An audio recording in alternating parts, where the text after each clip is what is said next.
काय बोललासी पतंगे शरीर जायाचे ठेवणे धरिसी अभिलाष धने नव्हे तुझा हा परिवार द्रव्य दाराक्षर भंगुर अंतकाळीचा सोयरा तुला म्हणे विठोधरा महायोग तिथे तटे भीमरत्या वरमुंडलिकाय धातु मुनिंद्रे समागत्य तिष्ठन्तमानंद कंदम परब्रह्मलिंगम भजे पांडुरंगम पांडुरंगा करू प्रथम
मन तिसरी चरण संताची या संत कृपादाने कथेचा विस्तारो बाबाजी सद्गुरु दास तुकार वक्रतुंड महाकाय सूर्यकोटी समप्रभ निर्विघ्नं कुर्मे देवो सर्व कार्येषु सर्वदा स्वये भानु जो भानु आराधेला तयाचे कोळी दीपक दिव्य झाला हरिभक्ती लागोनी तारी समजता नमस्कार माझा सद्गुरु एकनाथा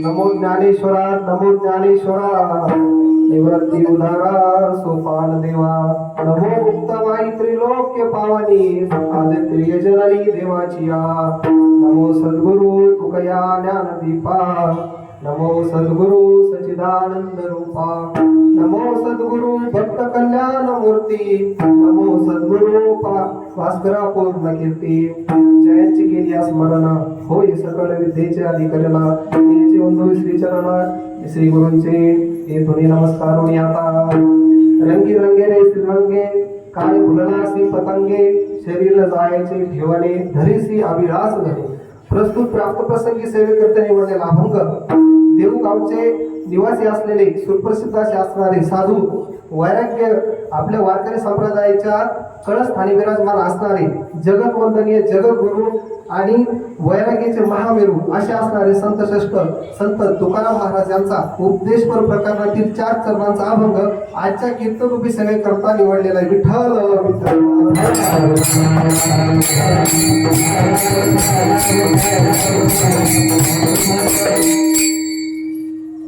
अभंग निवडलेला आहे जगद्गुरु संत तुकाराम महाराजांचा अभंग आहे. हॅलो, तर अभंगाचा सरळ भावार्थ सांगायचं म्हणलं त्या अभंगातून सरळ सरळ तुकाराम महाराज आपल्याला जाग करण्याचं काम करतात. मग जाग करण्याचं काम आपण कोणाला करू शकतो हे आता आपल्याला अभंगातून नंतर बघायचं. फक्त सरळ अर्थ असा आहे की रंगे रंगेरे श्रीरंगे म्हणजे पांडुरंगाच्या जागा होऊन तुम्ही पांडुरंगाच्या रंगामध्ये रंगायला सांगतात. का रंगायचं? शरीर जायाचे ठेवणे हे जे शरीर आहे हे आपलं नाही एक दिवस जाणार आहे. द्रव्य नव्हे तुझा हा परिवार द्रव्य दाराक्षर भंगुर परिवार आपण आपला समजलेला आहे.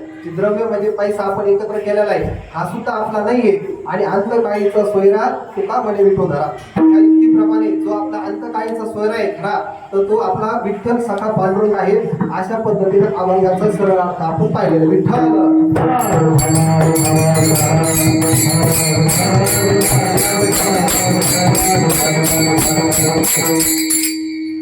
अभंगाचा सरळ अर्थ भावार्थी तुमच्या पुढे सांगितलेला आहे. आता आपल्याला अभंग सोडवायचा हा पूर्णपणे अभंगाने संत तुकाराम महाराजांना विश्लेषण आहे आपण याचं बघणार आहे, आपण का सांगायचं. पण त्याआधी आपलं जे कीर्तन आहे हे कोणत्या निमित्ताने आणि थोडंसं अल्पपर्याय हे वक्त्याचं आपलं कर्तव्य असतं, त्या हिशोबाने मी तुम्हाला 1-2 मिनिटामध्ये अवघ्या थोडंसं सांगणार आहे. तर तुम्हाला सगळ्यांना माहितीच आहे की गणपती बाप्पाचं आगमन झाल्यापासून गेले 4 दिवस झाला आपला अखंड हरिनाम सप्ताह माऊली शिक्षण वारकरी संस्थेमध्ये चालू आहे. आणि आजच्या 4थ्या दिवसाची जी कीर्तन सेवा आहे ती माझ्या वाट्याला आलेली आहे. याच्या आधी सुद्धा 2 ते 3 विद्यार्थ्यांनी खूप छान पद्धतीची सेवा केलेली आहे. आणि आज या कीर्तनासाठी उपस्थित असणारे माझे नात्याने जर म्हणलं तर दाजी भाऊजी, आणि ज्ञानाने जर म्हणलं तर माझे गुरुवर्य संतोषजी महाराज ठेंगे, जे की आपल्या माऊली शिक्षण वारकरी संस्थेचे संस्थापक आहेत. आणि आमच्यावरती त्यांचा अत्यंत जिव्हाळा आहे, म्हणजे इतका जिव्हाळा आहे की आपण विचार करू शकतो. आज ज्या जागेवरती मी जे उभा आहे तर ज्या व्यक्तीला याची कल्पना असेल तर त्यांना त्याची किंमत लक्षात येऊ शकते की आपण जर योग्य माणसाच्या संगतीला असलो तर आपलं काय होऊ शकतं. हे फक्त आपलं माणसाचा विषय चाललेला आहे. आपली संत संगती वगैरे आपण याच्यात कीर्तन करतो, ही गोष्ट फार लांबची झाली. पण आपल्याला योग्य माणूस, संत विचाराचा माणूस जरी आपल्या जीवनामध्ये जर भेटला तर आपली काय अवस्था होऊ शकते हे तुमच्यापुढे एक चांगल्या पद्धतीचे उदाहरण मला हरकत नाही. त्यानंतर आमच्या असणाऱ्या ताईसाहेब धनेश्वरताई ठेंगे या सुद्धा घरामध्ये आहेत, पण ते मनाचं काम करून त्यांचं पूर्ण चित्त माझ्याकडे. आपलं महेश दादा आज काय बोलणार आहे, कीर्तन नेमकी उभं राहिलेलं आहे, काय गोष्टी होणार आहे, तर ते सुद्धा अत्यंत मनाने कीर्तन ऐकण्याचा प्रयत्न करतात.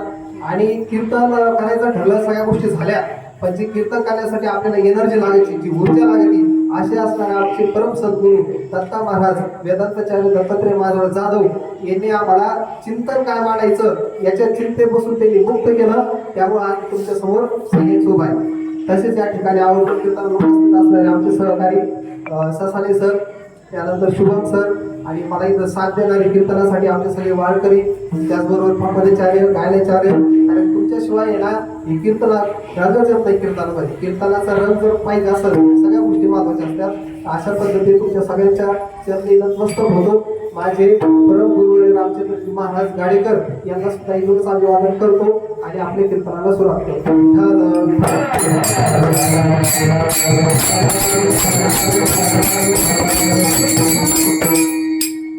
आता कीर्तनाला सुरुवात करायची, पण कशी सुरुवात करायची, काय करायची याचं तुमच्या सगळ्याकडे बघून असं वाटतं तुम्हाला टेन्शन आलेलं आहे. तर तुम्ही टेन्शन घेऊ नका, खरं तुम्हाला बघून मला टेन्शन आलेले जातं. सगळे लोक याच्यामध्ये आपण काय बोलणार आहे, कसं आपण कारण सगळे चाणक्य बुद्धीने ऐकणार आहे की काय बोलत येते, काय नाही, कसं काय काय नाही. त्याच्यामुळे मला टेन्शन आलेलं आहे तुम्हाला बघून कसं काय बोलायचं काय नाही. त्याच्यामुळे तुम्ही थोडेसे मोकळे राहा. आणि विषय असा आहे आजच्या कीर्तनाचा की कीर्तनाला जी उपस्थित मंडळी तर ही 2 पद्धतीची मंडळी उपस्थित. कारण आपण जो घेतलेला अभंग आहे याचा जर आपण थोडासा सफल पद्धतीने विचार करायचा जर म्हणलं तर हा अभंग आपल्याला संसारातील वाळवंट दाखवणार आहे. आणि आपला तुमचा संसार अजून सुरू झालेला नाही. जे विद्यार्थी तुम्ही ऐकतात माझं कीर्तन, कारण महाराज हे जे कीर्तनातून आहे तर महाराज ह्या कीर्तनाच्या अवस्थेपर्यंत कसं काय आले. आता कीर्तनाचा थोडासा विचार जर केला आपण तर महाराज याच्यातून उपदेश करतात. आता उपदेशाचा जर आपण विचार केला तर कोण कोणाला उपदेश करू शकतो. बघा 2 पद्धतीचे उपदेश असतात. एक पहिलं जर बघितलं तर संसारातील उपदेश हा कोणीही कोणाला करू शकतो. संसारातील उपदेश म्हणजे कशा पद्धतीचा, एखाद्याला माहित नसेल तुम्हाला अरे पहिल्यामध्ये दिवस वडापाव रे आता शिवाचा वडापाव, हे झालं उपदेश. आपण त्याला सांगितलं, एखाद्याने सांगितलं आम्हाला ना एक म्हैस घ्यायची, ते तुझ्या पप्पाला कळलं चांगल्या पद्धतीने म्हशीचं कसं काय हा मग चला ते उपदेश झाले. ते सांसारिक उपदेश कोण कोणाला करेल याची कशाच पद्धतीची गॅरंटी नसते. परंतु जर आपण अलौकिक पद्धतीने आध्यात्मिक क्षेत्रामध्ये विचार केला तर इथं मात्र काही बंधन आहेत, काही नियम आहेत, हे तुम्ही कोणालाही उपदेश करू शकत नाही. मग उपदेशाचा अधिकार कोणाला, त्यासाठी एकदा प्रेमाने भजन करा.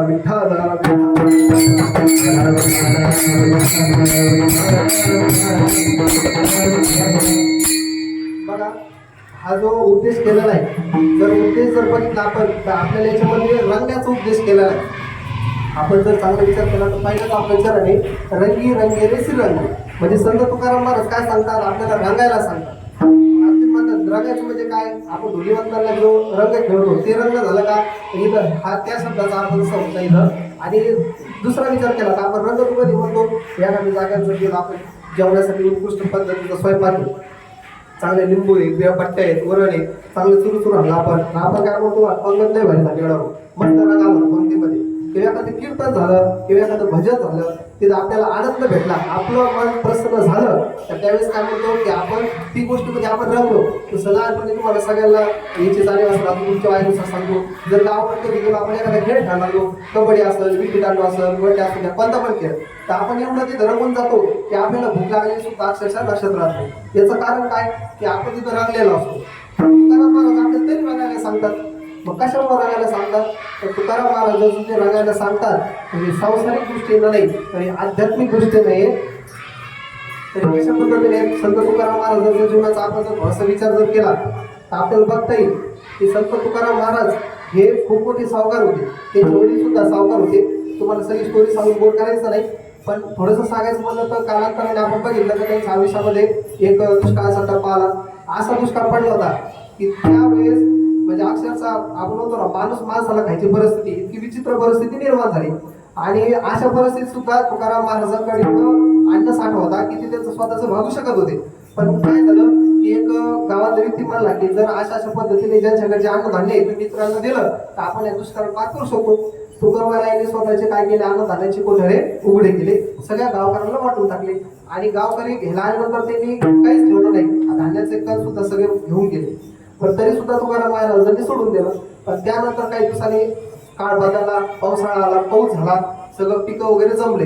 परंतु तुकोबारायांच्या मग एक गोष्ट मनात सळत राहिली की जे आपण कागदपत्र गोळा केले लोकांची संपत्ती, तर ही संपत्ती आपल्याला ज्यावेळेस आपली पत्नी असेल, आपले मुलंबाळ असेल, हाय करून मरून लागले, आपले गावकरी असेल, तर त्यावेळेस हे काही कागदपत्र कामाला आलेले नाहीत आपल्या. त्याच्यामुळे हे जे आपण म्हणतो ना लोकांचे गहाण होते शेतीचे कागदपत्र, म्हणून तुकोबारायांनी निर्णय घेतला आणि ते कागदपत्र याच्यामध्ये कागदामध्ये जाऊन बुडवले त्याला. कारण त्याला लक्षात आलं की हे जर आपल्याला वाईट काळात मदत करू शकत नाही तर मग नेमकी हे काय कामाचे. तर तुम्हाला मी सांगतो काय की बघा, आता आपण रंगायचं पुढं हे आपल्याला जीवनाचा जसा अनुभव येईल त्या पद्धतीने आपलं रंगणं असतं. ज्याचं जीवन जिथपर्यंत ते तिथपर्यंत राहणार.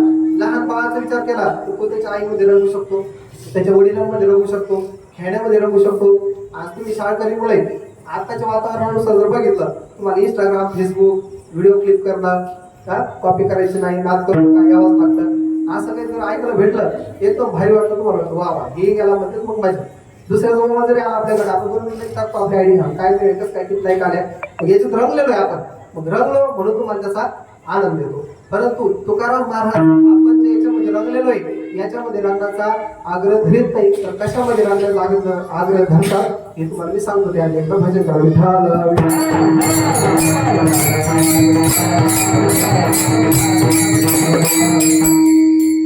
तर जगद्गुरु संत तुकाराम महाराज संत कधीच सांसारिक गोष्टींना बोलत नसतात. ते आपल्याला श्रीरंगाच्या रंगामध्ये रंगायला सांगतात. मग श्रीरंगाच्या रंगामध्ये का रंगायला सांगतात? तर बघा, आपण जर सरळ विचार केला, आज आपण सगळे विद्यार्थी शिक्षक घेतो किंवा प्रत्येक जण प्रयत्न करतो स्वतःच्या पायावर राहायचं, एखादं पद प्रतिष्ठा काहीतरी कमवायचं, जेणेकरून 2 पैसे आपल्या आयुष्यामध्ये आपल्याला येतील आणि आपलं सगळ्या गोष्टी जे आहेत ते चालत राहतील व्यवस्थित पद्धतीने. पण तुम्हाला याच्यामध्ये जर सांगायचं म्हणलं तर एक थोडीशी कथा आहे, जास्त बोरिंग वगैरे नाही. तुम्हाला आता समुद्र मंथन वगैरे हे सगळं तुम्ही ऐकलेले, कशामुळे झालं, काय झालं, देव आणि दानव हे दोघांनी मिळून काय केलं होतं, समुद्र मंथन केलं होतं. आणि त्याच्यामधून किती रत्न निघाले होते सांगा बरोबर, माहित आहे किती रत्न निघाले होते समुद्र मंथनामधून? 14 रत्न. अशा पद्धतीनं जर तुमचा अभ्यास जरी करता असला तुम्ही अशा पद्धतीने प्रश्न विचारून समोरासमोर उत्तर जाणून घेऊ शकता. विठ्ठल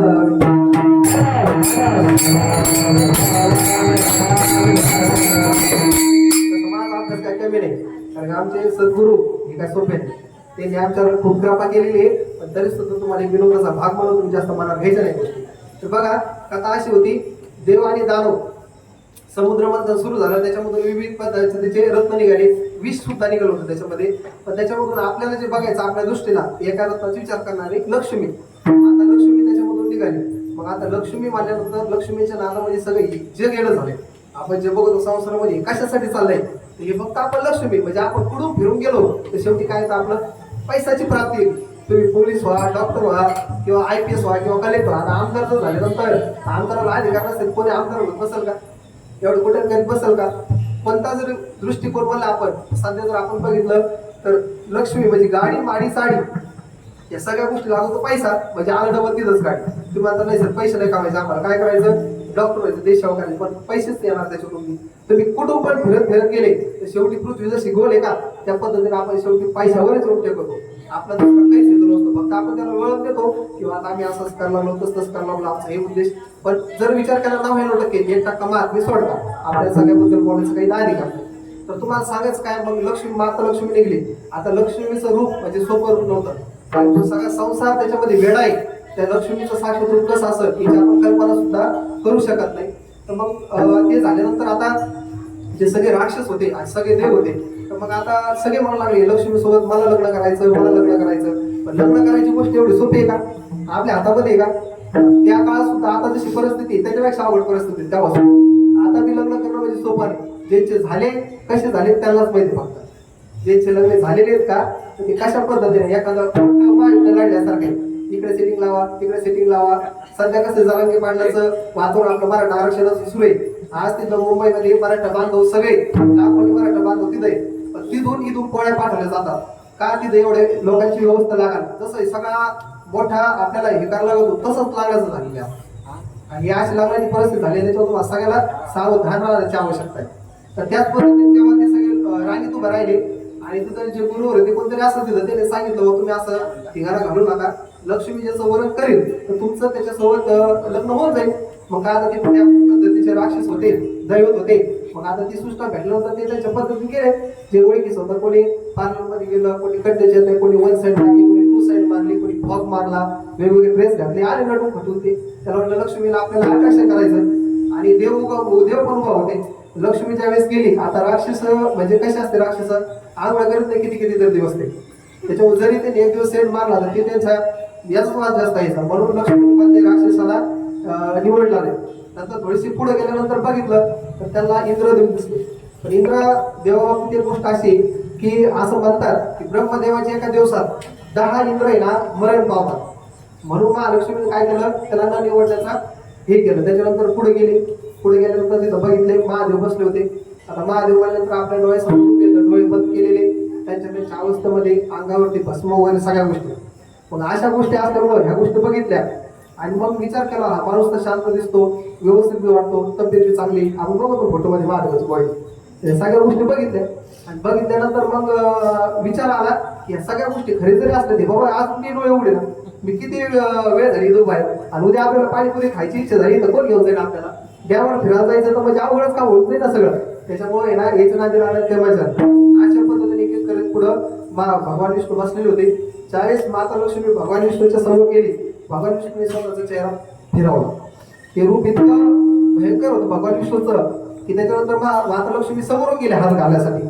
भगवंतानी डबल आपला चेहरा फिरवला आणि मग त्याच्यानंतर माता लक्ष्मीचं लक्षात आलं आणि त्यांनी तिथं त्यांना सांगितलं की जर मी तुमची पत्नी होण्याची लायकी जरी नसेल, तुमची चरणाची जरी मला सेवा जर मिळाली तर तरी सुद्धा मी माझं खूप पद्धतीचं भाग्य मानेन. अशा पद्धतीनं लक्ष्मी ज्याच्या रंगामध्ये रंगलेली तर त्याच रंगामध्ये रंगण्याचा आग्रह संत तुकाराम महाराज अभंगाच्या पहिल्या रंगे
Thank you.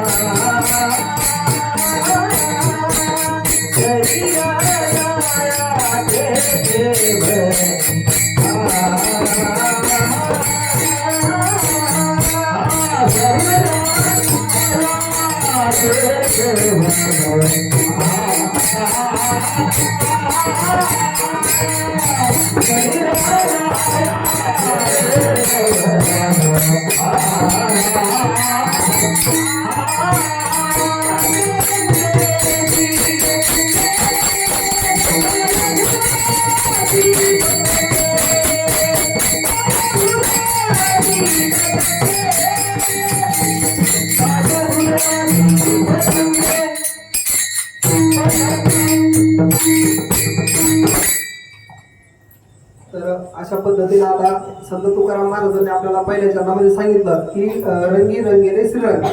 मग श्रीरंगाच्या रंगामध्ये आपल्याला रंगायचंय. पण मग त्याच्यासाठी आपल्याला कळलं पाहिजे की रंग म्हणजे काय किंवा श्रीरंगाचा कोणता रंग आहे. ह्या दोन पद्धतीने आपल्याला ती गोष्ट समजायला पाहिजे. तर रंग ह्या शब्दाचा जर आपण अर्थ लक्षात घेतला तर रंग ह्या शब्दाचा अर्थ होतो आनंद. मग आता आपल्याला आनंद भेटत नाही का? आपल्या सगळ्यांना आनंद भेटतो. आपण संसारात सुखी आहे. चांगल्या चांगल्या पद्धतीच्या ज्या गोष्टी आपण करायच्या त्या करतो. म्हणून तर लोक सगळे एवढे नेटाने संसार करतात. पण एक गोष्ट इथं तुकोबारायला सांगायची की तुम्ही ज्या रंगात रंगलेले तर त्या रंगाचा जो रंग आहे तो अशुद्ध रंग आहे. तुम्ही म्हणता अशुद्ध म्हणजे आनंदाचे दोन प्रकार असतात का, अशुद्ध आणि शुद्ध. तर असं काही नाही. पण त्याच्यामध्ये आपल्याला थोडंसं लॉजिकली लागतं अशुद्ध कशामुळं. आपण संसाराचा आनंद जर बघितलं तर जसं जसं आपलं वय वाढत जाईल तर तसा तसा आपला आनंद बदलत चालतो. सगळ्यात लहानपणी असताना आपला आनंद खेळण्यामध्ये असतो. थोडंसं मोठं झाल्यानंतर आपल्याला जर मोबाईल खायला लागला आपला आनंद मोबाईलमध्ये येतो. नंतर आपला मोटरसायकल मध्ये जातो. म्हणजे आत्माला भटकत राहतो आपण आनंदाच्या बाबतीत. फोर व्हीलर आली का आली तर नको मग आता आपण दुसरी घेऊ, ती नको मग आपण तिसरी घेऊ. अशा पद्धतीने आपला आनंद हा स्थिर राहत नाही. सांसारिक आनंद कोणतीही घटना सांसारिक अशी सुरुवात होताना एकदम आनंद असतो आणि त्याच्यानंतर मग ते समुद्रामध्ये जशा लहर येतात का तसे आपटावून कधी पण येत राहतात. तर पण आपण जर भगवंताचा आनंदाचा विचार जर केला तर हा आनंद असा आहे की चिरकाळ असणारा आनंद आहे. हा भगवंता आनंद कधीही कमी होत नाही, भूतकाळात नाही, वर्तमान काळात नाही आणि पुढे सुद्धा नाही. तर याला आपण शुद्ध आनंद म्हणतो, शुद्ध रंग म्हणतो. आता पांढरा आनंद अद्वय नित्य निरामय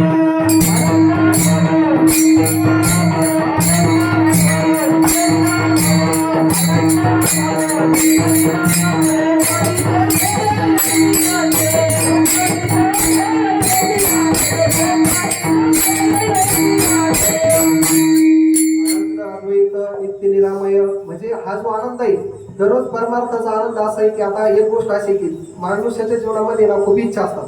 प्रत्येक गोष्टीची इच्छा आहे. पण कधी कोणी आहे ना एखादा आता विचार करणारा व्यक्ती असतो त्याने एका जागेवर बसायचं आणि असं समजायचं मोठ्या मनाने. आपल्याला भेटत नाही भेटत माहिती नाही. फक्त जी जी गोष्ट वाटती तर ती बसले एक तासभर बसणार. ते बसणं पण इतकी गोष्ट सोपं नाही. सगळ्यात अवघड काम तर बसणंच एका जागेवर. जे आपण म्हणतो ना म्हणजे काहीच नाही करणं हेच सगळ्यात मोठं करणं. या जगामध्ये जर आपण जर चांगला विचार केला ना तर काहीच नाही करणं. काहीच म्हणजे बसले विचार सुद्धा नाही पाहिजे. मग इतकं स्थिर पाहिजे. ही जी गोष्ट करणं आहे ना अजिबात काहीच नाही करणं तर जगातलं सगळ्यात कठीण काम आहे हेच काम. जर तुम्ही जर बसले तर बसल्या आता लहान विद्यार्थ्यांसाठी नाही पण चांगली मंडळी कीर्तन लोक असतं ते जर विचार केला की काय जीवनामध्ये आपल्याला खूप इच्छा असतात की हे झालं का प्लॉट व्हायला पाहिजे, प्लॉट झाला का ते व्हायला पाहिजे, ते झालं का. कारण पहिले आपण संतांचं जर बघितलं ते आपण आहे सांगा मी काय करू पोट भरत का भक्ती करू का पोट भरू. आता ती परिस्थिती वेगळी झाली थोडीशी. फक्त त्याला एक शब्द काय करून टाकला आपण सांगा मी पोट भरायसाठी काय करू. ब्युटी पार्लर टाकू का हॉस्टेल सुरू करू का कीर्तनकार हो का डायमचा बाग लावू नेमकी काय करू पोट भरूसाठी. पहिल्या संतांपुढे दोनच प्रश्न होते. भक्ती करायची व मला पोट बी भरायचंय पण मी काय करू समजत नाही. आपल्यासमोर ते प्रश्न नाही आला. भक्तीचा शब्दच नाही. फक्त पोट भरायसाठी मी नेमकी काय करू. तर हे सगळे प्रश्न आहेत आपल्यासमोर. आपले कीर्तन पुढे चालू होते तुम्ही ध्यानात ठेवा. आणि आपले चेक करत असतो बघून काय चालू होतं आपलं. पण काय सांगत होतो मी तुम्हाला आता कीर्तन सांगत होतो पण काय विषय चालू होता ना आपला श्रीरंगाच्या रंगामध्ये रंगायचं. त्याच्या आधी काय चालू होतं आता याच्या आधी काय चालू होतं आपलं इकडे जायचं आधी रंगले काय कीर्तन माझ्या देव मानव राहायचं सगळे. मग मी तुम्हाला सांगायला काय होतो की विठ्ठल विठ्ठल विठ्ठल आपल्याला जो हा संसाराचा रंग आहे तर हा संसाराचा रंग बदलणार आहे. ह्या मुद्द्यावर आपण की हा रंग बदलतो. तुमचं ज्यावेळेस लग्न जमतं त्यावेळेस तुमचा रंग वेगळा असतो. लग्न झाल्यावर रंग वेगळा असतो, नवरदेवाचा नवरीचा वेगळा असतो.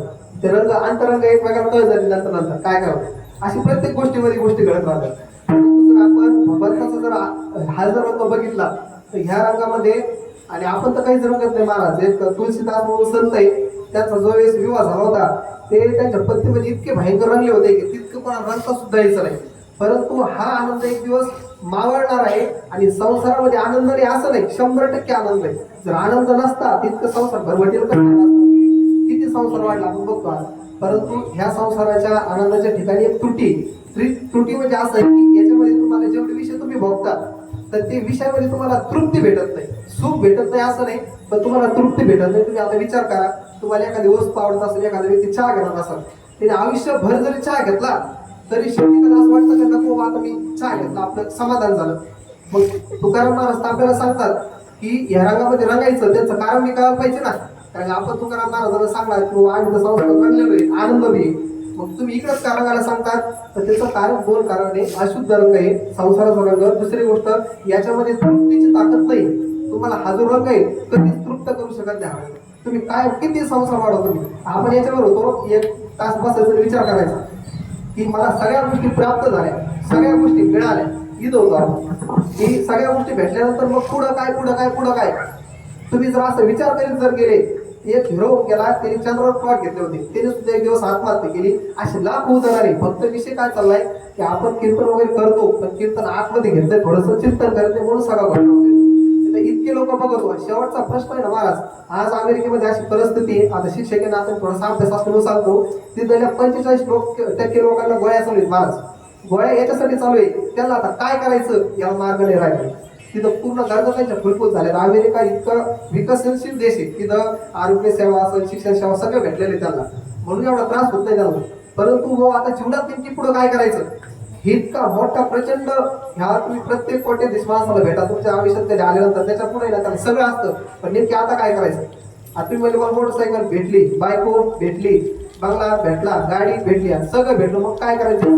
आता मग याच्यासाठी संत तुकाराम महाराजांनी आपल्याला सांगितलं की हा संसाराचा जो रंग आहे हा तुम्हाला तृप्ती देणार नाही. पण एक रंग असा आहे अध्यात्माचा की तो नव्याने नवच होणार आहे. तुम्ही दररोज भजन केलं, आज आपण किती गाणी येते तर किती गाणी निघून जाते, फेमस होते गाणी. परंतु आज मी रूप पाहता लोचनी कानावर पडलं तितकंच ताजं, तितकंच नवं वाटतं.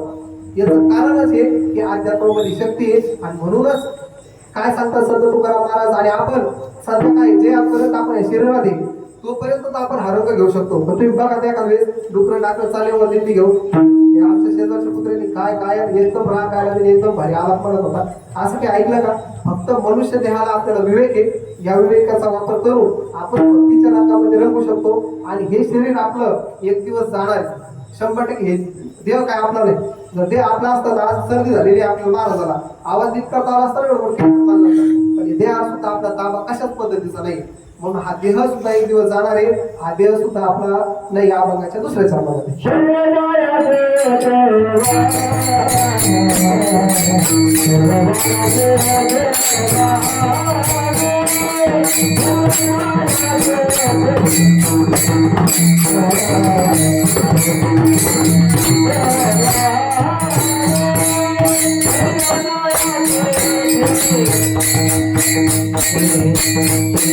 Thank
you.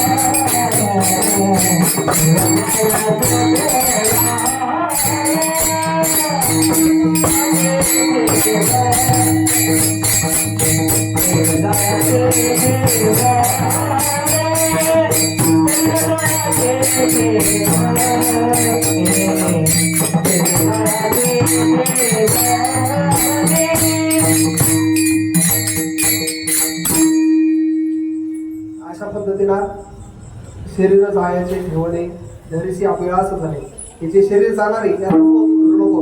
गौतम बुद्धाबद्दल सगळ्यांना ज्ञात असेल एका मी पण ओळखतो फक्त. गौतम बुद्धाचा ज्यावेळेस जन्म झाला त्यावेळेस असे ऋषी होते, असे संत होते की त्यांनी बघितलं त्याला भविष्य कळायचं. त्या पद्धतीने त्यांनी भविष्य सांगितलं, हा एक तर तुमचा मुलगा खूप मोठा सम्राट होईल किंवा हा खूप मोठा संत होईल, घरदार सोडून देईल. पण आता जर आपण आई वडिलांचा विचार केला, असं कोणतेच आई वडील नाही की त्यांना असं वाटतं की आपल्या मुलांनी साधू व्हायला पाहिजे. ह्या युक्तीने ते मोठे सम्राट असल्यामुळे गौतम बुद्धांचे वडील ते सिद्धार्थ गौतम होते, त्यांचं नाव झाले सिद्धार्थ म्हणून. तर त्या वडिलांनी जवळपास 200-300 एकर जमिनीमध्ये अशा पद्धतीने सगळ्या सुविधा केल्या की गौतम बुद्धांना लहानचं मोठं होईपर्यंत त्याला कधीच बाहेर म्हणजे हा संसारातलं दुःख. कारण बघा माणसाची वृत्ती जर बदलती याचा आपण अभ्यास केला पूर्ण संत वाङ्मयाचा.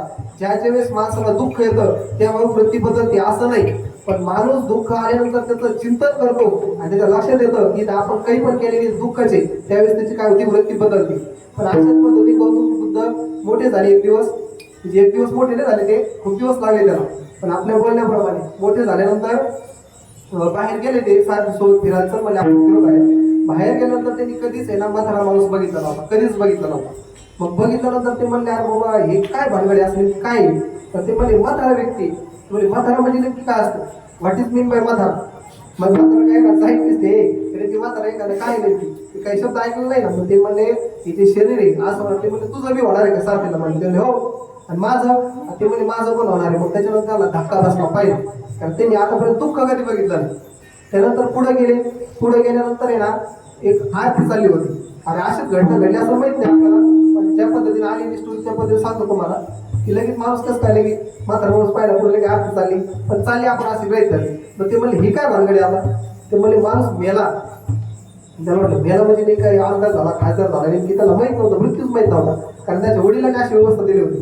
आणि मग ते म्हणले मेला म्हणजे ते संपला म्हणले, आता ते राहिला म्हणले तू संपणार मी तुम्ही सुद्धा संपणार महाराज कोणी जाणार नाही. मग ते म्हणले चला घरात वापस. घरी गेल्यानंतर 6 महिने ती विचारत होती की आपण जो इतका भोग भोगला त्यांना एक गोष्ट अशी नाही तर ती गोष्ट नव्हती, त्यांना प्रत्येक भोग भोगला होता त्यांनी. पण त्यांच्या डोक्यात लक्षात आलं की जर आपण हा भोग इतका भोगतोय आणि एक दिवस हा भोग आपल्याला संपवणार आहे, आपण जितका भोग भोगतो हा संपवणार आहे, आणि जे पैसा वगैरे सगळ्या गोष्टी हा जो परिवार आपण आपला म्हणतो हा सुद्धा एक दिवस सुटणार आहे. भाऊ त्याला धक्का बसला. महाराज परिवाराचं सुटलं, ज्या परिवारामध्ये आता चांगले माहिती असेल ज्याच्या घरातील सदस्य गेलेले तर त्या सदस्याची किंमत काय असते त्याची त्याला माहिती. आज आपले संतोजी महाराज ठेंगे यांच्या आई वडिलांचा जर आपण विचार केला कोरोना काळामध्ये इतकी भयंकर घटना येते, त्याच्यामुळे सावरणं सुद्धा फार गोष्ट अवघड. संत विचार असल्यामुळे माणूस सावरू शकतो महाराज, नाही तर आपला जो आनंद आज बघायला आहे. आज माझे आई वडील गावाकडे पण मी ते आतुरतेने वाट बघतात कीर्तन केल्यावर काय बोलतो भैया काय नाही. आणि तुम्ही जगामध्ये किती मोठे व्हा कसे मोठे व्हा तुमचं कौतुक डोळे भरून पाण्याची ताकद ही फक्त केवळ तुमच्या आई वडिलात असते. तर आई वडिलांबद्दल कीर्तन नाही करायचं, पण काही गोष्ट आपण समजून घेणं महत्वाचं आहे. आज महाराजची परिस्थिती जर बघितली तर चांगल्या पद्धतीने सेटल झाले होते ते, पण आज आई असती कारण त्यांच्या आईला मी भेटलेले वडिलांना नाही भेटलेलो, पण ते जर असते आज महाराज गावाकडे जातात तर गावाकडे गेल्यानंतर महाराजाला जो आनंद होतो ना त्याच्यापेक्षा कितीतरी पटीना म्हणजे त्याचा विचार नाही करू शकत आपण, इतका आनंद झाला असता. पण ती गोष्ट आपल्या हातात नाही. त्यांचा काळ काय देह जो आहे ना देह आपला नाही, हा देह कोणाचा आहे. देह एक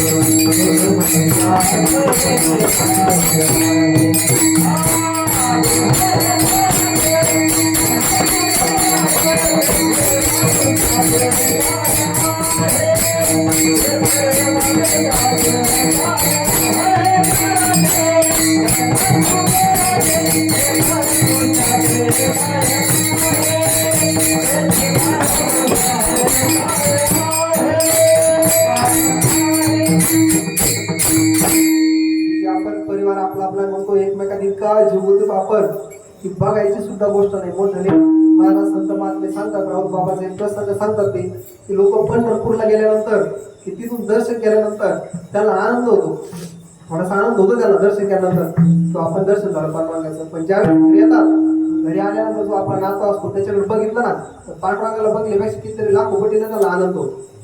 म्हणजे आपण इतकं परिवारामध्ये गुंतलेलो, पण परिवारातील कोणता सदस्य असो किंवा आपण असो, एक ना एक दिवस कोणी कोणाला सोडणार आहे. मृत्यू कोणत्या रूपाने येईल हे आपण सांगू शकत नाही. आणि सगळ्यात गोष्ट शोकांतिके जर आपण विचार केला तर मृत्यू असून आपण तिच्याकडे लक्ष देत नाही.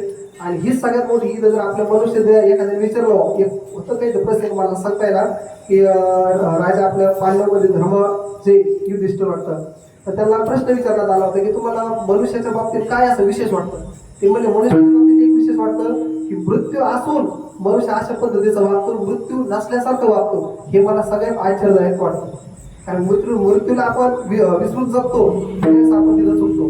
अशा पद्धतीने जो परिवार आपण मग आता हा परिवार सोडून द्यायचा का माझ्या म्हणण्याप्रमाणे कीर्तन झालं की काय आपण त्या पद्धतीनं, तर तसं नाही करायचं. संतांनी त्याच्यासाठी सुद्धा मार्ग सांगितलेला आहे. एक गोष्ट अशी नाही की संतांनी आपल्याला सांगितलेलं नाही. फक्त हा परिवार मनाने आपण शरीराने कर्तव्याने सगळ्या गोष्टी करणार, प्रेम करणार, सगळ्या गोष्टी देवाने निर्माण केलेली. हा संसार देवाचा आहे.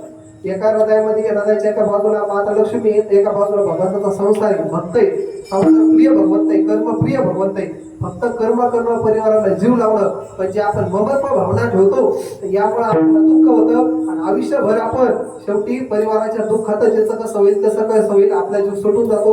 त्यामुळं महाराजांनी या भागाच्या 3ऱ्या चरणात सांगितलेलं आहे की हा जो तुमचा संसार आहे, हा परिवार आहे तुमचा. या भागाच्या 3ऱ्या चरणात हा परिवार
परिवार नाही, सदस्य नाही, द्रव्यदारा नाही. मग आता काय करायचं? तर बघा, आपण जर बघितलं तर आपले जे नातेवाईक आहे पृथ्वी लोकातील, आपण एकमेकांना काम आहे, तुम्हाला कामाला येत नाही असं म्हणायला हरकत नाही. आपण जरी म्हणलो तुझा परिवार नाही, सोयरे झाले नाही असं म्हणायला आपल्याला जागा नाही. अशा पद्धतीचे नाही करायचं. आपण बघतो किती नाही म्हणलं तर आपण एकमेकाला मदतीला धावतो, एकमेकासाठी आडी अडचणीत आपल्याला होईल तेवढं पद्धतीने उभं राहतो. पण आपल्या सगळ्यांच्या आयुष्यामध्ये एक घटना अशी घडणार आहे की त्या काळामध्ये तुमचा किती सख्खा मित्र असू द्या, तुमचे धर्मपत्नी असू द्या, आई वडील असू द्या, किंवा कोणीही जिवलग असू द्या, की त्याला इच्छा जरी असेल तर तुम्हाला तुमच्या त्या कार्यामध्ये किंवा तुमच्या त्या अडचणीमध्ये त्याला तुमच्यासाठी उभा नाही राहते. अशी घटना आपल्या सगळ्यासोबत घडणार आहे. आता आपण इथे किती प्रेम करू एकमेकांना, सगळ्या गोष्टी करू, पण ती घटना एक दिवस घडणार. आणि यासाठी मग तुम्हाला त्या घटनेला जर कोणी सावरणारा लागत असेल, त्या घटनेमध्ये तुमच्या सोबतीपणे जर लागत असेल, त्याची तयारी आपण आतापासून करायला पाहिजे. तर आतापासून आपण त्याची तयारी थोडी थोडी केली तर आपल्याला अंतकाळीला तो धावून येईल. आणि तो धावून येणारा आपला कोणता स्वैराधारा नाही, कोणीच नाही, फक्त एकमेव सखा पांडुरंग चौथ्याचा Oh,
तसं जर पाहिलं आज कीर्तन सेवेसाठी जो अभंग घेतला होता हा विद्यार्थ्यांच्या डोक्यावरून जाणारा अभंग होता. त्याचा भावार्थ लक्षात घ्यायचं म्हणल्यानंतर काय तुमचं आता सुख आहे, आताच तर तुम्हाला म्हणजे संसारातल्या सगळ्या गोष्टी तुम्हाला दिसतात, त्याच्यामध्ये आनंद वाटतो. आणि लगेच सांगायची नगर तिकडे नका राग तर महाराज रंगल्याने भरले दिसते. अशा पद्धतीचा खेळ होती त्याचा. पण तरी सुद्धा काही श्रोते असे होते की मनाचे कान लावून ऐकणार होते. त्या हिशोबाने मी थोडासा चिंतन करण्याचा प्रयत्न केला. विद्यार्थ्याच्या हिशोबाने चिंतन कुठं बंद करायचा त्याचा पण प्रयत्न केला नाही. त्यामुळे लवकर हे केले, दोघांचा पण विचार केलेला आहे. आणि आज हा जो माझ्या जीवनातला क्षण आलेला आहे हा इतका आयुष्यमान क्षण आहे. म्हणजे ही गोष्ट जी ना इतकी सोपी गोष्ट नाही. पण मला ही केवळ आणि केवळ संतोषजी महाराज ठेंगे आणि दत्तात्रय महाराज जाधव या दोघांच्या कृपा आशीर्वादाने आज मी तुमच्या समोर ही सेवा सादर करू शकलो नाही याचा मला खूप आनंद आहे. एवढा आनंद आहे की तुम्हाला सोडायची इच्छा व्हायला मला लवकर आणि तुम्हाला जायची पण इच्छा व्हायला. पण आपली जी कीर्तन मर्यादा आहे संतांनी घालून दिलेली त्या मर्यादेत राहून आपल्याला आपलं काम करणं आवश्यक आहे. त्याच्या बाहेर आपण जाऊ शकत नाही तुम्हाला काही पण वाटलं तर अशा पद्धतीनं जसं मला माझ्या गुरुच्या आशीर्वादाने पाठवण्याच्या कृपा आशीर्वादाने तुमच्या समोर अभंगाचा भावार्थ सांगण्याची बुद्धी दिली तसा मी सांगण्याचा तुम्हाला प्रयत्न केला. गणपतीला यांनी खूप चांगलं सहकार्य केल्यासारखं वाटलं लागलं थोडंसं. आणि जरी काही चुकलं असेल तर तुम्ही मोठ्या मनाने मला माफ करतात. आजची जी कीर्तन सेवा याच ठिकाणी जाहीर करतो. ज्ञानेश्वर